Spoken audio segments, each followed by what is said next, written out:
morning. Welcome to Maths Grade. Myself, Vaibhavi. This is the model of Srinivasa Ramanujan theory. These are the magical numbers and the picture of Srinivasa Ramanujan. This is my chart.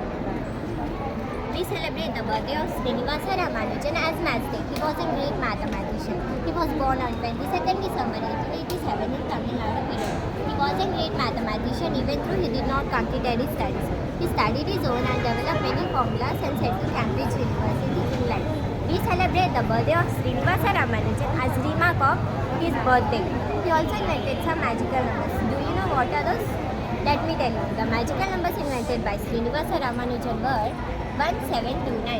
He considered 1729 as magical numbers as the sum of cube values and square values equals to smallest rational number. For example, 1 squared plus 12 cube equals to 1729.